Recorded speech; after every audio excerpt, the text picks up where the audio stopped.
Hello, fantasy baseball fanatics. How you doing? Today is March 16th, 2022. Welcome to the Fantasy MD's Baseball Podcast. I believe this is our 5th episode. Today we're going to be talking outfield. This is your host, Dominic Martino, here at my co-host, Matthew Ane. Matt, how you doing? I'm doing great. We got baseball tomorrow. Life is good. What about you, man? Yeah, I'm excited. Finally get to see some baseball that has some meaning to it with the spring training game starting tomorrow. It's going to be fun, like Matt said. Other than that, I'm just excited to hit this, get some news in, some notes here at the top, because there's been a lot of transactions, and it's been tough to keep up with them all. So we've been doing our best to keep up with everything. We're gonna give you guys some opinions on it. So let's just get right into it. One of the biggest pieces of news here is the Blue Jays just seem like they're really going for it. They traded for Matt Chapman. Nobody really of note for fantasy this year, but some prospects. Now, Matt Chapman last year was not great. I'm going to read you off his numbers from last year. He hit 210 with 3 steals, 72 RBIs, 27 home runs, 75 runs. That was in 151 games and 529 at-bats. So now that's a full season. Played pretty much the whole year. Now that batting average has come down the last few years, guys. I don't know if everyone's really keeping up what Matt Chapman's done. I know he gets a lot of hype because of that glove, but the bats hasn't really been there. For the last 3 years, I'm going to give you a 3-year average here on him. He hit, over the last 3 years combined, this is Matt Chapman, formerly of the Oakland Athletics, new Toronto Blue Jay. The last 3 years combined, that's a 231 batting average. And his average season would be 66 runs, 24 bombs, 63 RBIs. And that's over 1,200 at-bats, guys. So that's giving you a real idea of the batting average is coming down. Maybe the power will come back a little bit, 27 bombs last year, 36 bombs in 2019. So he's going to give you some pop. And that Blue Jays lineup, he's going to be a little deadly. He's moved up my rankings quite a bit. Matt, what are your thoughts here on Chapman going to the Jays? Personally, I don't really have too many feelings. They just loaded up that lineup to have as much power as they humanly can.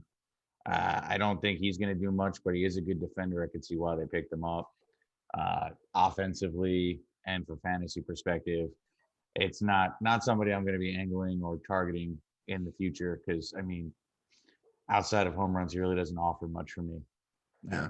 I haven't buried my rankings, and this signing may get him 1 or 2 spots up, but he's not breaking. I even think my top 15. I agree with that. He's definitely not making my top 15. I could see him getting to close maybe around 20. That Blue Jays lineup is very good. So if he's going to be hitting, it looks like maybe 6th behind Springer, Bichette, Vlad, Teoscar, and Lourdes Gurriel. It's a lot. Could be some potential big RBI numbers in there for him, guys. So if you want to sneak him in there a little bit later on, I'm not blaming you. We just want to keep it pushing here with the news. We also got Anthony Rizzo coming back to the New York Yankees. I think that's a big one. Yankees definitely needed another lefty in that lineup, so it's not a surprise they went out and got him. My whole thing is, as a Yankee fan, and I'm not going to beat it like a dead horse, but man, that really puts Luke Voit in a tough spot because now I don't think he's going to want to sit on the bench. I'm pretty sure he's going to ask for a trade, or the Yankees are going to be looking to trade him possibly for a pitcher. But you know what? We'll see how things go. Last year, Anthony Rizzo hit 248, 22 bombs, 61 RBIs, 6 steals, 73 runs. Now, not bad, but it's not the Anthony Rizzo that we all used to know and love that would hit you 280, 30 plus bombs with the runs and RBIs. He is getting a little bit older, so I'm not expecting a huge bounce back from him. So, a 260 average with like 25 to 28 home runs with some good RBIs in that Yankees lineup is decent. I think it does move him up as to if he went to a team that wasn't as good. So Anthony Rizzo could be a decent choice for you later in your drafts. Matt, thoughts on Rizzo coming back to the Yanks? It's a solid signing. Fantasy wise, again, he's not somebody I'm like too intrigued by, but he does give some upside for, long term, or if you miss out on first base because you ended up, going, getting a little bit of a higher prospect or higher player. A a better player at a different position and kind of just like threw it out the window. And, I'm not going to be mad hopefully bounces back in that batting average category, and then able to find the wall, and we should be all right. Yeah, I agree with that, Matt. Should be interesting to see Rizzo back there. It's going to be interesting to see what the Yankees do here going forward with a little bit of excess bats now. But we're going to keep it pushing here with the news, guys. Kyle Schwarber headed to the Phillies. That's super interesting. Gives Bryce a little bit of protection in that lineup. I like it. I think Schwarber is an animal. I think he's being a little bit underrated going into this year. I mean, that's just because I don't think anyone really knew where he was going to sign. Now that he's got a home, guys, he was traded in the middle of the year last year, and I'm just going to read you what he did in Boston after the trade. He hit 291. He had 18 RBIs, 7 home runs, and 34 runs, and that's in 41 games, guys. So he's a monster. I'll read you off his total stats last year too, just so we can get a full idea of what he did on the whole last year. It's 113 games, 399 at bats, 76 runs, 32 home runs, 71 RBIs, chipped in a steal, and he hit 266. So that's really interesting.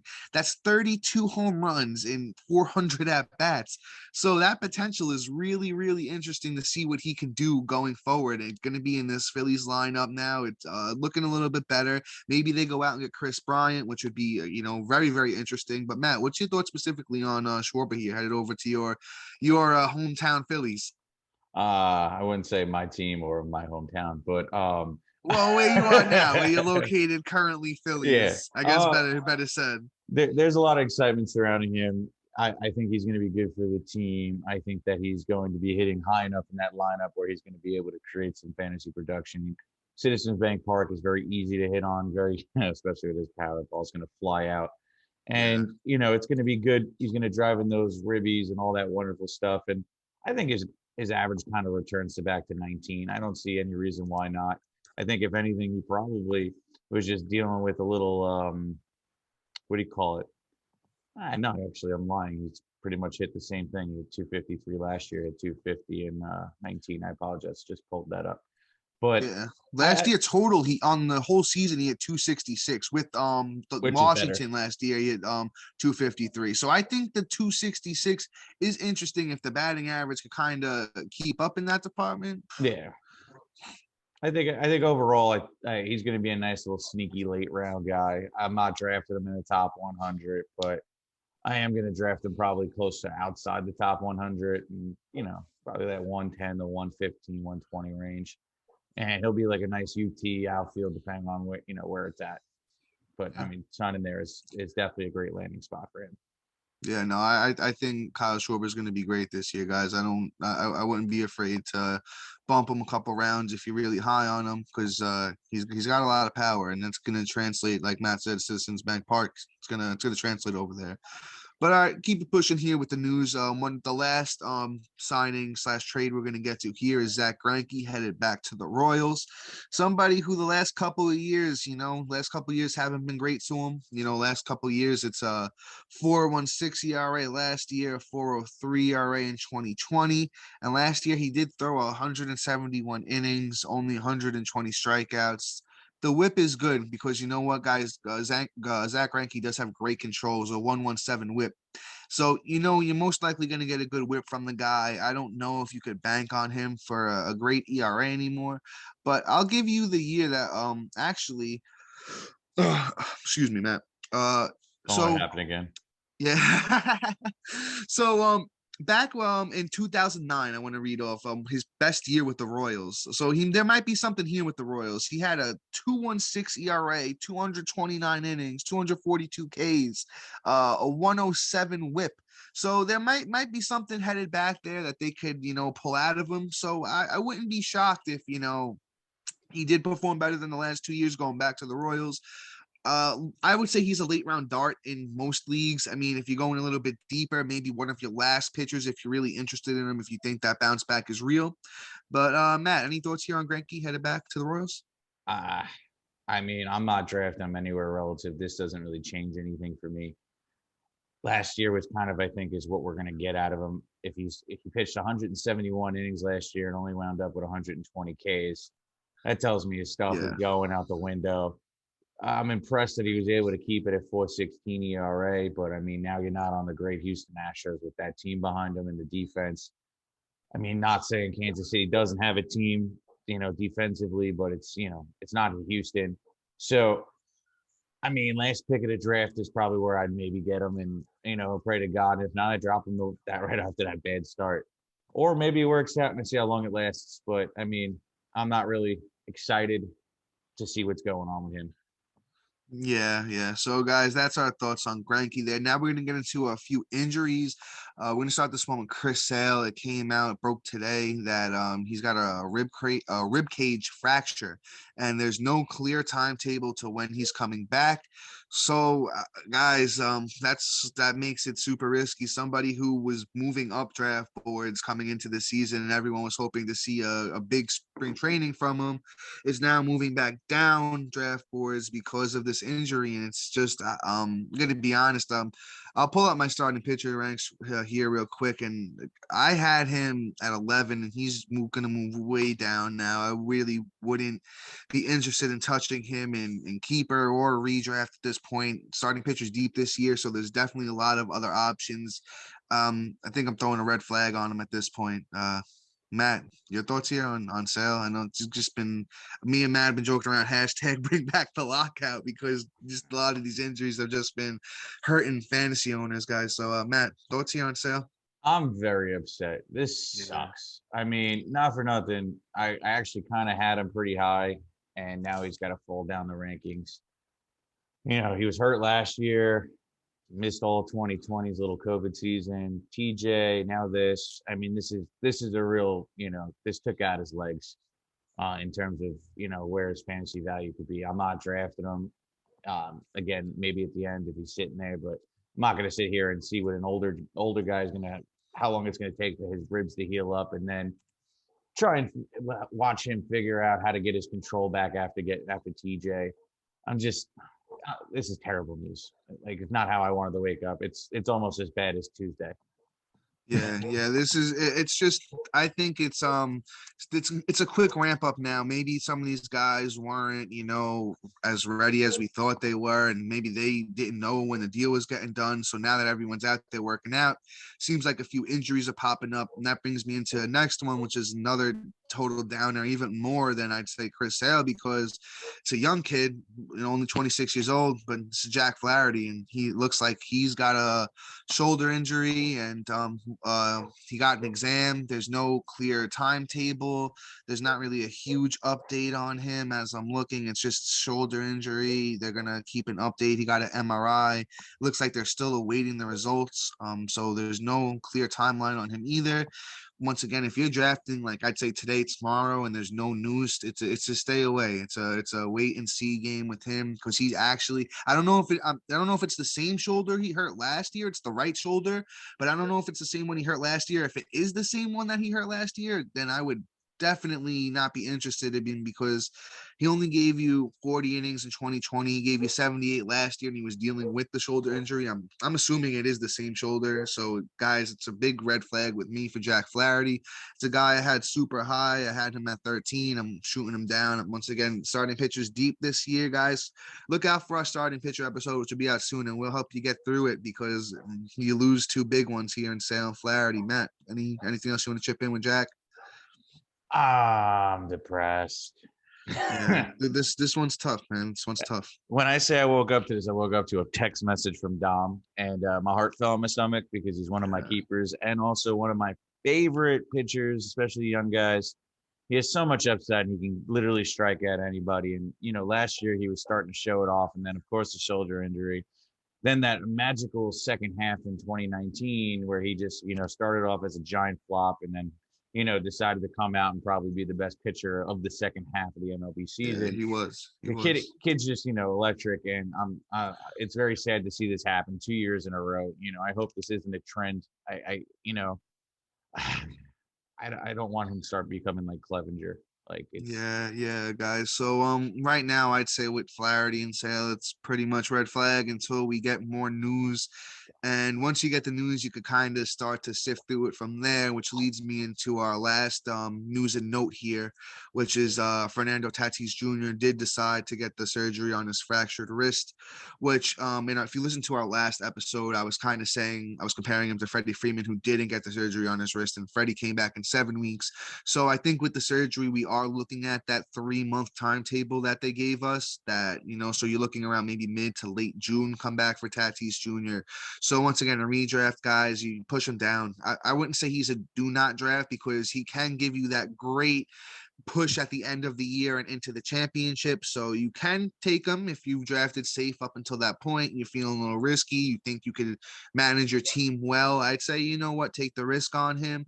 But he's no longer that first round stud, that we once thought he was going to be this year. So guys, just push him down your draft boards a little bit. I think I moved him down to like my 10th shortstop and like 25th outfielder. So somewhere around there. Matt, any thoughts here before we hit the outfielder rankings on Tatis deciding to get the surgery?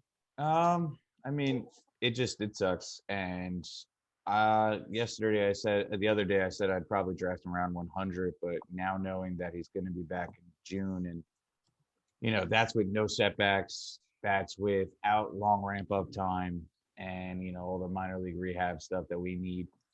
He's going to fall down even more in my rankings. He's almost an untouchable in a redraft unless he's sitting there and pick 150, 170, 200. And, even then I'm still considering it because he's still not going to pay there. And I'm going to hold somebody on my DL for 3 months or IL, whatever the grammatically correct it is. It's just not worth it. Yeah, well, don't forget, I do want to weigh in here, guys. If it is 3 months, he's missing March here, which is, we still basically have 3 weeks till the season. So he would basically miss April, May, possibly come back sometime in June. And it depends, if he heals quick, it could be sooner. If he takes longer, it could be later. As Matt said, he's almost a do not draft. I mean, once again, we're talking about redraft here. If it's a keeper league, that's a total change. You still take him high because he's a great player and he's going to be great for the future.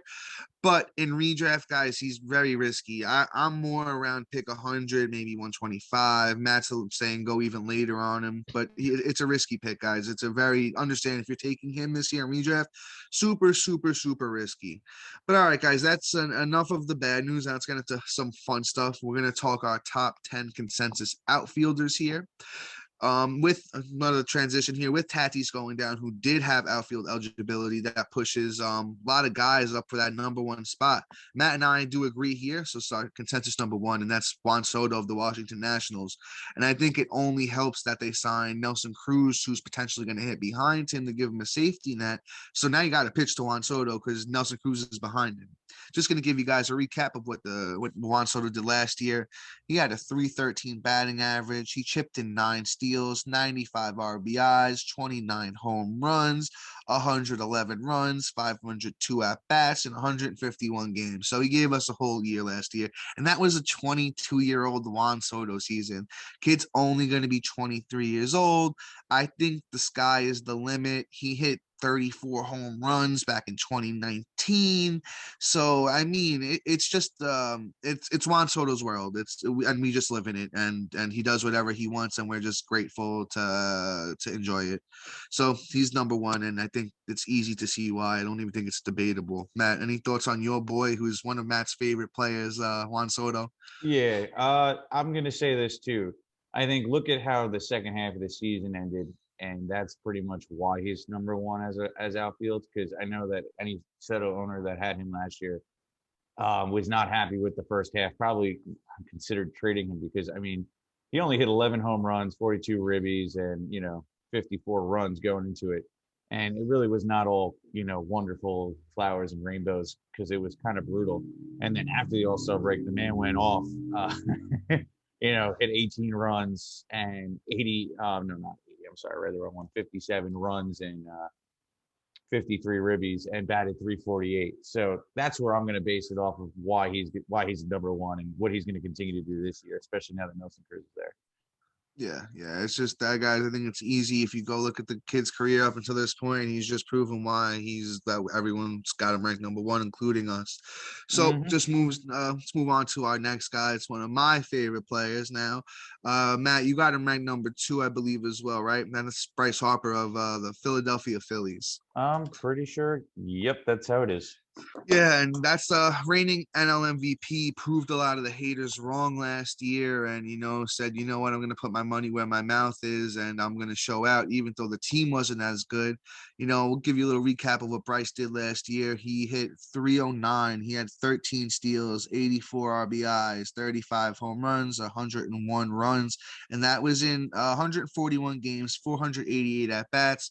So I mean, that's Bryce for you, though. Bryce is going to get a couple of days off. He's going to maybe get banged up for an injury here or there, but he's going to give you pretty much close to a full season every year, and just that MVP contender almost every year, unless he gets a serious injury, which has happened a couple times. But it seems like he's calmed down. Most of those injuries were him trying to jump over a wall or do something crazy or stuff like that. Which he's getting a little older. He's going to be 29 this year. Some people might even think he's not even 30 yet, which is crazy to me. This is going to be his 11th year in the league. But guys, just he's always been a stud. There's no reason to think that anything other than that. I'm just going to pass it off to Matt. Any thoughts? Any inside information, Matt, on Bryce Harper here? No, I mean, I'm just gonna say, I only thing I'm gonna say is that the batting average probably comes just down here and into the 290s, and I mean, other than Yeah, that, yeah. the peripherals are gonna be the same.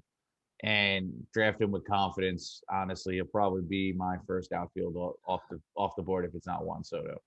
Yeah. So, I'm pretty excited to draft him. Yeah, fair enough. All right, so now here's where we kind of get into some interesting information slash news.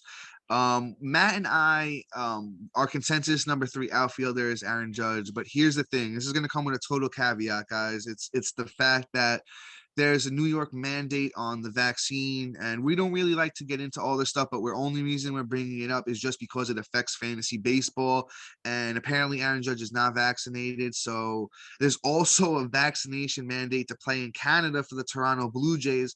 So I did see a statistic that said that Judge may not be eligible for 57% of his games if he's not vaccinated. So once again, guys, where we have Judge at our number three consensus if he's playing all those games. If he's not playing all those games, he moves Oh, super far down. I don't I as a Yankee fan, I'd be super disappointed and mad, and he just moves all the way down. So that's kind of a wait and see with Aaron Judge. I mean, I'd even say if you're drafting today, next day, move him down. Just push him down your rankings out of that top 10, maybe around like 20 or something like that if you're feeling risky, because that's a lot of missed games. But let's talk about the flip side. If Aaron Judge does get vaccinated and plays all of the games, he was absolutely fantastic last year. I'm gonna read you his numbers. He hit 287. He chipped in 6 steals. He had 98 RBIs, 39 home runs, 89 runs. That was in 148 games, 633 at bats. Now, that's what we all expected from Aaron Judge. That's what we all knew he had in him. He hadn't really had a season like that since his second year in the league. Well, his first full year in the league, when he hit 52 bombs for us. So, we kind of been expecting that, and he finally pulled it back out. Matt, any thoughts here on Judge? no, I mean, it's another frustrating news. I mean, let's hope that New York comes to their senses and make an exception for the Yankees. Yeah, it'd be Um, great. I mean, it's personal choice, but whatever. On this one, I'm just going to leave it alone and just say I got no comment outside of if he's playing, he's going to be fantastic, and draft him with confidence at that point. If not, don't touch him. Yeah, guys. It's interesting with that, So we're gonna get into our next guy here, who we have as our number four consensus outfielder, and it's one of Matt's favorite guys here. Matt, you want to take the reins on Kyle Tucker here? Yeah, I will actually. First off, he's my number three, and Yes. Matt's number three. so, Big Boy decided to come out and, put on his big boy pants and play last year, where like, Dom wasn't really a truther on him and didn't think he was going to be that wonderful, but he was, I nice. was out on him last year. That's right. I was out on him coming into He, last year. he was. At least he admits it. So, I mean, he got his 14 stolen bags. He got his 30 home runs, 92 ribbies. 83 runs, had 506 at bats, and played 140 games. I think the home runs kind of stay where they are, maybe go up 1 or 2, but the steals are going to come up. I think now that we're Correa out of the lineup, and just the shift in who's what, and possibly an injury from Bregman, he's going to steal a little bit more. And now that Altuve is a little bit older too, he's going to be that guy probably batting 1 or 2. Ribbies could come down depending on where they decide to put him in the lineup. I just think ultimately he's going to be a phenomenal steals guy. Possibly can do 30-20, and I'll be smiling all the way to the bank in the championship with him. And I like Hot Tucker. I do have him at 6, which is a little lower than that, but you're picking hairs at that point because he is great. He did hit 294 last year. Matt read you the rest of his stats. He's a stud, guys. He's a very, very good player.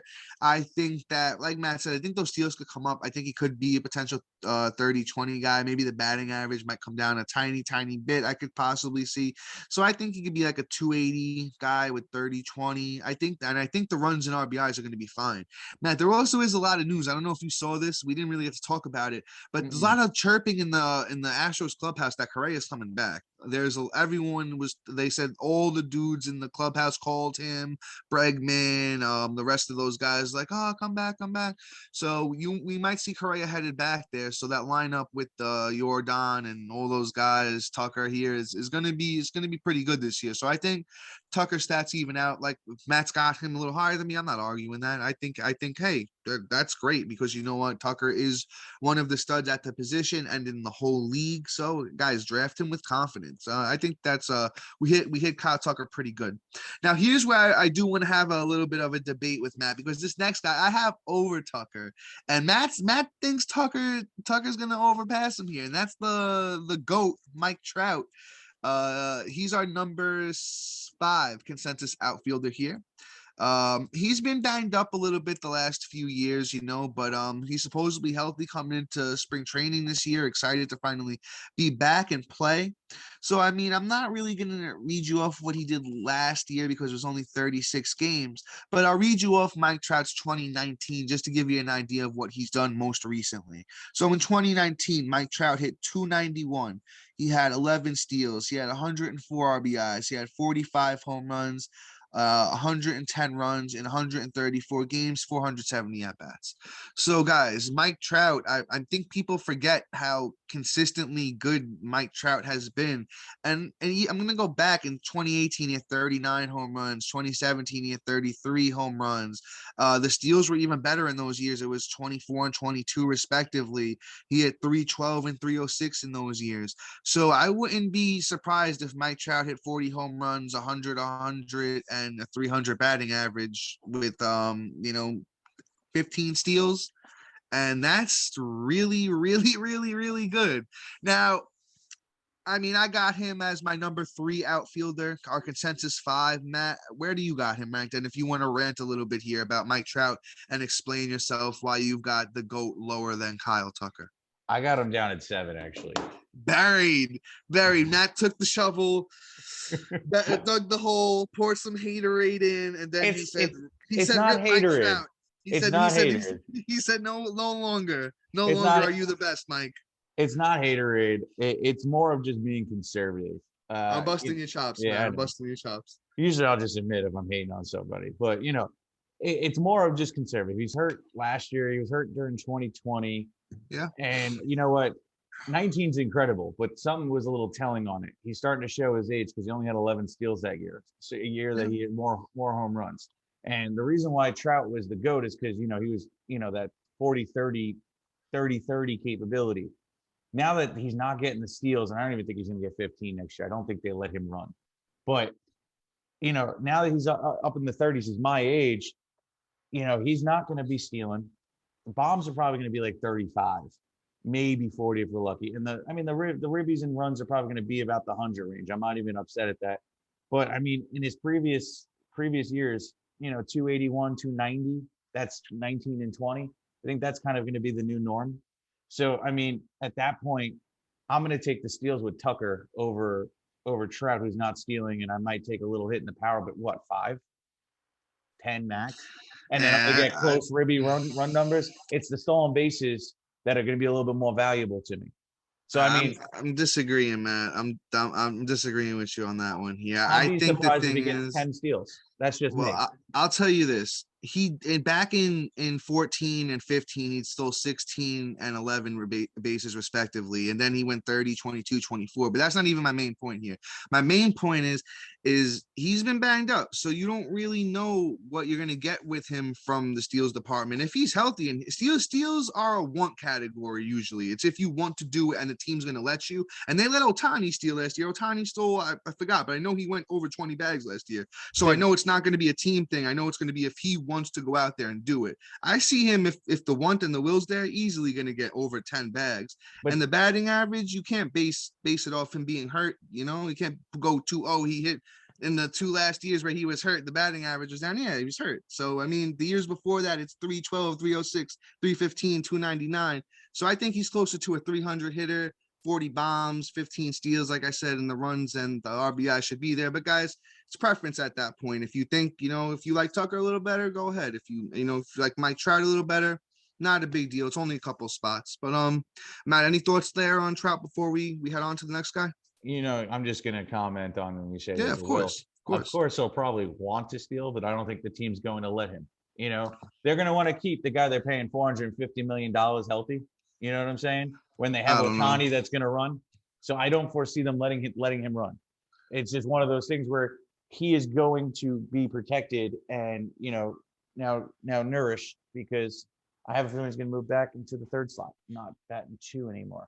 And why would you let him steal $450 million? I mean, I'm pretty sure Mike Trout has hit 3 his whole career and stole, but we'll see. We'll see going forward. He's also guys, 31 this year. He's 30. He's going to be 30. No, he's going to be 31 because he's born the same year I am. Yes, I turned 31 next month. Nah, yeah. I looked it up. He's going to be 30 this year. Right, he was born in 1991. 1991 is the year I was born. That's 31. All right. I'm not going to go back and forth with you about it, but all right. Luis Roberts, our next guy, our number 6 consensus outfielder here. So Luis Robert I have him a little bit higher than that, I believe. Or no, Matt has him a little bit higher than that. I have him a little bit lower than that. I have him at 7. A guy I'm super high on. He was a guy who was banged up last year, came back to save a bunch of fantasy teams. He's still super young, so the upside is crazy with him. He's 24 years old.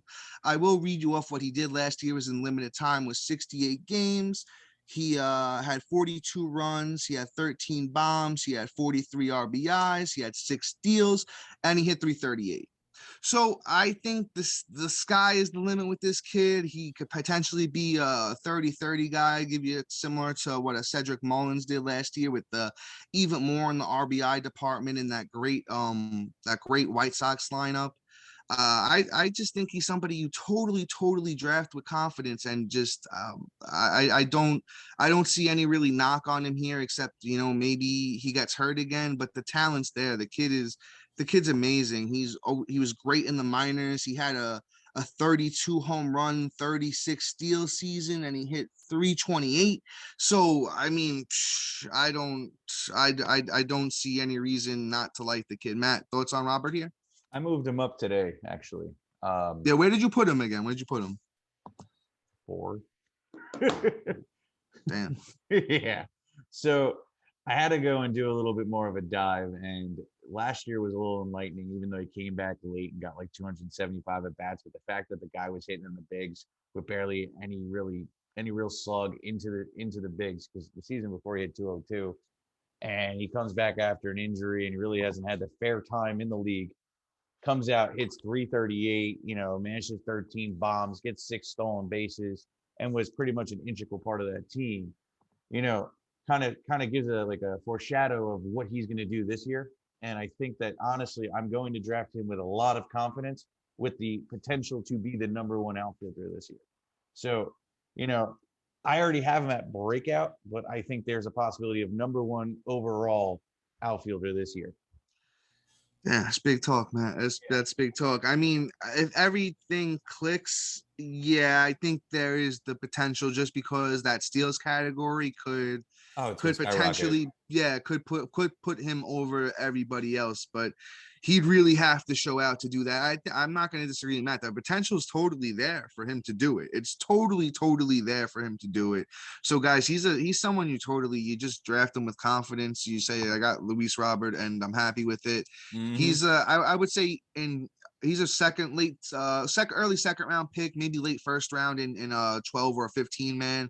But guys, once again, no reason to doubt Luis Robert here. Let's get into our next guy, who was our number 7 consensus outfielder, and he's only this because of a little concern we'll get into in a second. That's Ronald Acuna Jr. of the Atlanta Braves. Bring back He's the lockout. Yeah, that's right. That's the hashtag bring back the lockout, because supposedly he's going to start the season on the IL and he won't be playing games until May. And then they said even when he does come back that he'll be DHing and that he won't be playing the outfield, which does make me a little concerned to if he's going to be stealing a lot of bases at the beginning of the year, because of if he's not going to be playing in the outfield running, I don't see why they would let him be stealing bases, risking getting hurt even more. But I will give you what he did in only 82 games last year, 297 at bats. This is like a crazy line to think of what it will project to in a full season. It was 72 runs, 24 bombs, 52 RBI, 17 steals, and he hit 283. So Acuna was really on that road to showing us that big season that we all been waiting for from him. And doesn't look like we're going to get it this year either, because he's starting the year a little banged up, only going to be 24 years old. So I mean, he's not a Tatis where it's like, oh no, he's going to be out a long time so I don't draft him. It's like he maybe misses the first month, who knows, maybe if he's feeling better they let him get in a little bit sooner. I mean, then there always is the flip side. If there's a setback, I mean, it might be a little bit longer. So I mean, either way, it's kind of a little bit of a risk taking him, but it's less of a risk than a guy like Tatis. I'm going to pass it off to Matt here. Matt, I know it's your boy. Any thoughts here on Acuna and what to do with him now with this news? My feeling is if he was not hurt, he'd be my number one overall player. Um, he right now, I feel that I'm still going to draft him this high. I believe I have him at 9. And Yeah. honestly, you know, I probably would even be inclined to draft him a little bit higher. It's a month, air quotes. It could be less. And depending on how that knee feels, he could be out in the outfield sooner. It's just expectations and where they're at this point in time. It's still March. Baseball doesn't start for another 2 weeks, 2.5 weeks. A lot can change from here to now. It's an ACL injury that happened over a year ago. Well, not over a year ago, almost a year ago. And it's not like he's going out there in pads and playing football and getting smacked. He's just playing some baseball. Now, yes, it might bring down the steals numbers on the total of the year. So, like, if you're playing FBC, he probably falls down the rank if you're trying to get more steals early. But in terms of like, your home leagues or head to head, this is the guy that I'm going to draft pretty much higher because he's going to win me that ship at the end of the year when I'm playing you. He's going to get me 4 steals in a week. He's going to get me 4 bombs in a week, and he's going to bat 280. I'm happy. And I mean, shoot, look what he does in 297 at bats. Yeah, okay, we're going to get about 400 and change. So just double that. Thank you. Yeah, I Kidding, mean, but my whole thing is, guys, it's still an injury and it's still playing it safe with him. So I mean, either way, there's definitely I have him ranked higher than that. I have him as my 5th outfielder coming into the year. So I do like him. It's just a matter of weighing your risk versus reward with him. I mean, he's going to be great when he's on the field. It's just a matter of how much you're going to get out of him going into the year. Other than that, he's stud player. The sky is the limit, the limit for him. I wouldn't see I wouldn't see any reason not to put him as my number 1 potentially if he was fully healthy. So I'll leave it at that, and we'll head into our next guy, who's our number 8 consensus outfielder. Still doesn't have a team, so this can totally change in a matter of a heartbeat. He could shoot up or he could shoot down. That's Nick Castellanos, formerly of the Cincinnati Reds. I say formerly, but he could resign there, but I'm not sure they're going to to do that when they're selling out. You know, No, the they're whole definitely not. yeah, yeah, I was gonna say that wouldn't even make sense for them when they've sold the whole team. But you know what? We live in the real world where anything's possible. So I'm not gonna say that he won't, but it's very unlikely. I'll read you Castellanos' numbers last year. He pretty much broke out in his age 29 season. He hit 309. He had 3 steals. He had 100 RBIs. He had 34 bombs. He had 95 runs, and that was in 138 games, 531 at bats. Now, as I said, that was the year we finally been waiting from Castellanos. You know, he had that little stint with the Cubs there in the end of 2019 where he really, really was going crazy there. He in the 2020 year, he kind of didn't do as great though. The batting average went down to 225 with 14 bombs. You know, I mean, which is not great for him. But I do think it was the 2020 year, so no one really is counting that. Every year before that, he had hit at least like 270. So I'm not letting that scare me at all, guys. I still have him ranked within my top 10. He's one of our number 8 top consensus guy here. Dude, depends where he signs. You know, if he goes to like Oakland or some bad team, you know, I move him down, but it looks like he's going to go to a good team potentially. Matt, thoughts here on Castellanos? Yeah, I mean, I have him at 6 right now. Because I Oh, there you go. expect. Damn. I mean, I was expecting to sign with Philly. But I mean, there's still a chance he might go to Colorado for the money. Yeah, it'd be interesting. If he goes to Colorado, Yeah, they were talking Miami too. I was talking about the potential teams that would maybe, if he went to Miami, I might move him down a little bit. It's a big yeah, park, but stuff like that, you know. yeah. I mean, he wouldn't fall too much. He'd probably fall to about like 7. You Yeah. know, move up Trout on that one. But I mean, at that point, you know, we're splitting hairs. But I mean, ultimately, he finally did do what he did all year, and I'm pretty excited for it. Whereas last year, I did not think he was going to do it. So this year, I just don't want to be out on him. And you know what? He finally showed that he's got the stuff. So I'm not going to too much highlight on him because I'm pretty sure everybody that drafted him was pretty happy and it's going to go for him again.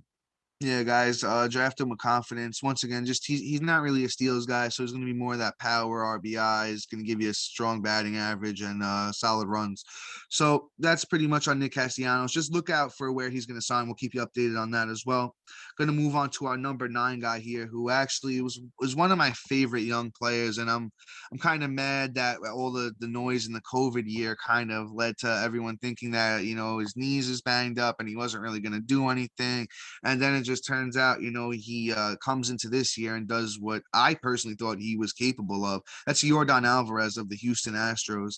Last year, I'm going to read you off his last year numbers. Finally broke out at 24, hit a 277 average, 104 RBIs, 1 steal, 33 home runs, 92 RBIs. That's in 144 games, 537 at bats. And I'll tell you this, Yordan Alvarez is one of the most I want to say disciplined hitters. I mean, everyone kind of strikes out a lot in today's day and age, but he just knows how to take a walk. He knows his eye is very good. He doesn't swing at a lot of pitches outside of the zone. So I think that batting average has even potential to come up because in his rookie years, 2019, he had 313, and throughout the minors, he was pretty much always a very high batting average guy. He hit 343 in 19. He hit 309 in 17. Hit 341 in 16. And hit 293 in 18. So he's a very, very good batting average guy as well. I think that batting average potential come up to like 290, and he could hit 38 to 40 home runs. And in that Astros lineup, sky's the limit. I'm really high on Yordan Alvarez going forward in the future for baseball. I do have him ranked a little lower. I have him ranked I have him ranked on par. I have him ranked number 9 in my consensus. I could see him even moving up over a couple of these guys if he looks great coming into spring training. Just make sure those knees look good. But otherwise, I mean, I can't see anything wrong with Yordan Alvarez here. Matt, any thoughts on the kid? I mean, he's going to be great. You turned him on to me his rookie year, and I was pretty happy you did. Yeah, He, kid just did. yeah, he's fantastic. I think that lineup, a lot of people get on base. You know, the ribbies are going to be there always for who and what is going to hit in front of him. I think it probably has the potential to be more depending on, if you're banging on trash cans. So, you know, so, there's really not much for me to say on him either. You pretty much covered him pretty well. I'm just going to leave it at that. Yeah, Matt. Well, then take our last guy here because it's your boy. Oh, yeah. So it's Eloy Jimenez.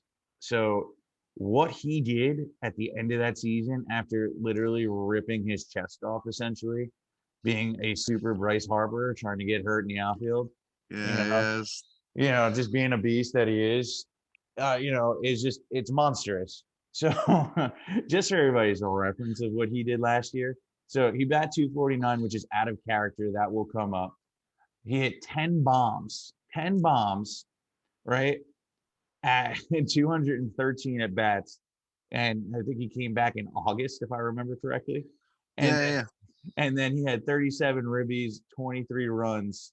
I mean, the kid is just going to do this and be electric this year. I mean, I'm infatuated with him. The only reason that I have him lower is because I just want to see him finally do it for, a whole season before I just anoint him, unlike his teammate who kind of is showing the progressions. Yeah.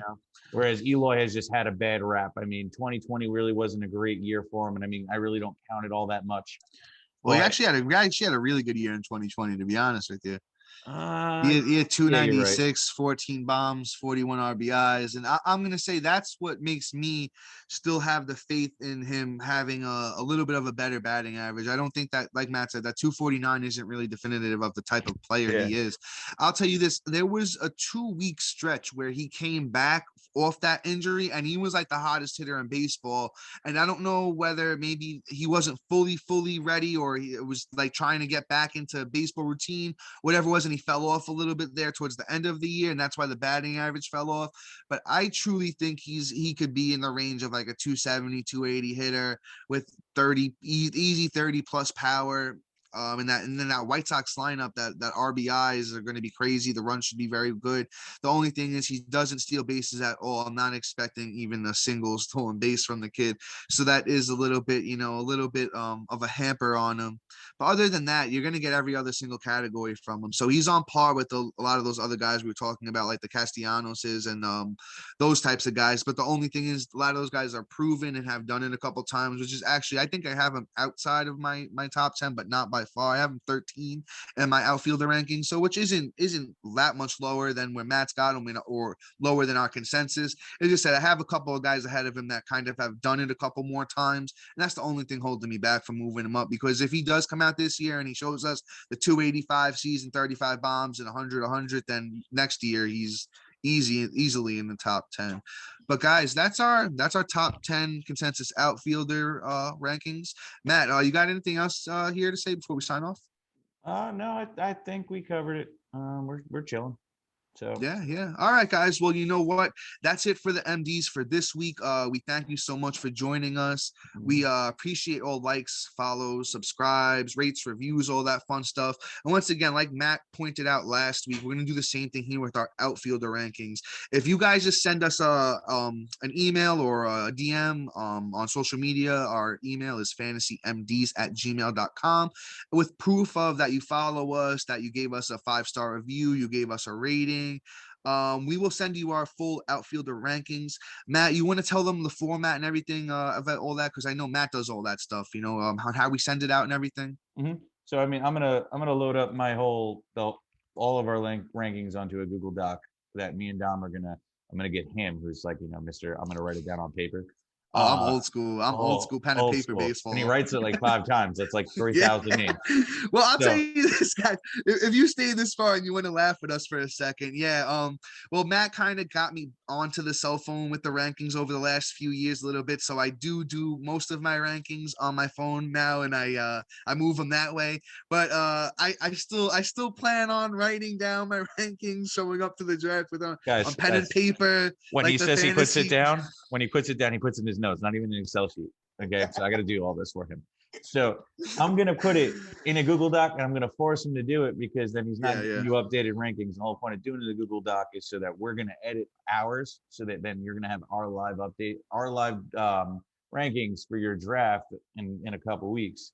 So please, help us out. We'll help you out. And if you have any questions or wondering why a certain player somewhere, DM us on any of the social platforms and we'll get back to you. And that's it. So yeah, guys, it's always an open conversation here with the MDs. We're always available to talk. Shoot us a message. We'll get back to you very soon. But guys, that's it for now. Look out for episode next Tuesday and Thursday. See ya.